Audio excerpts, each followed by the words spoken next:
And so we decided we were going to do that. We wanted to contribute to the landfill. We wanted to find a way to use it. But we couldn't think of one right away. So we just started stocking it. We stored it. First it was just a few bags, then it was the whole bunko in our kitchen, and the whole kitchen table, and the whole kitchen. Then it started seeping into our living room. And this was only just a few months into the pandemic. Plastic really piles up, and it piles up fast. It can really begin to drown it. So we decided, okay, we're going to process it. So my wife and I, in our garage with just a bunch of blenders, started to try and break it down. And it took hours, hundreds and hundreds of hours. And you know, that's really how it is. This is an everlasting product that has everlasting uses. And it's up to us to kind of, with our hands, find ways to reuse it. This is something that we made, and it's something that we are throwing away. But I think if we can find love back into what we made with our hands, and it's a learning process. We only learned about this because of the fact that we spent so much time processing it. And we realized, okay, if we're going to make something into this, it must be valuable. So we started making jewelry in hopes of finding one day a processing partner. Krisha is part of our plastic recycling partner. They're the kit that creates these boards. They compress them, they break them up, and then we turn them to things. And we do everything by hand. We kind of try and honor the whole system that exists from the waste picker at the MRF, because that's how it is. You use it. You tear this sachet open by hand. You throw it away by hand.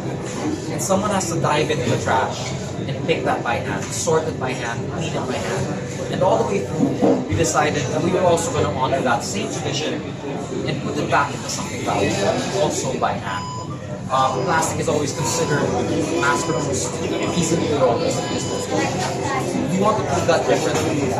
Not just that plastic is something that is utilitarian, but valuable aesthetically, visually, and as a material that can last as much as it deserves to last, forever.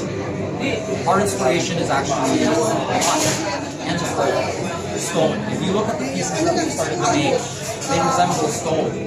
And that's also why we decided we wanted to do everything by hand, because if you look at how stone is formed, it's eons over time of mass compression, mass force, pushing the whole earth working together to form these elements.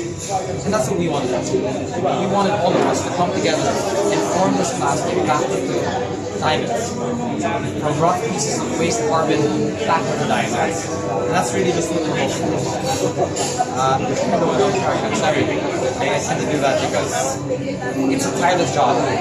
Because this is something that I know the whole country and the whole world faces. I was saying outside that 33% of the world's plastic waste found in the oceans is from the Philippines. 7 of the top 10 most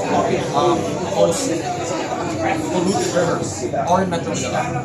And it makes sense from a city that has become almost quietly the highest population density city in the world. In 2025, actually, the UN is going to be signing a new accord. It's a continuation of the Paris Climate Accord, again in France. I think it's in Nice. And this one will be about plastic segregation. The Philippines is set up to look like a problem, because we are a big part of the problem. Actually, the US is the #1 contributor to waste plastic overall. But they're a landmass. They can contain that. We're a leaky jar, and we leak our plastic waste into the world. Like, it's easy for us to look like a problem. But I believe because it's within the Filipino spirit, something here that you see everywhere, remedyo. The art of remedyo. There's always a way. May paraan parati. May paparaan.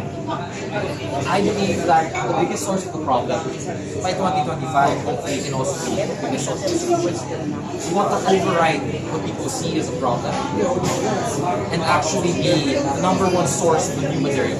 And we don't just want it to be an art project, an art installation. We don't want it to just be tables, chairs. We believe in Singapore world. See, we have a dream, and that dream is actually becoming reality. That dream is that the whole world will drown in plastic waste. But it's up to us to turn that waste into something new. It's still within us to rewrite that coming.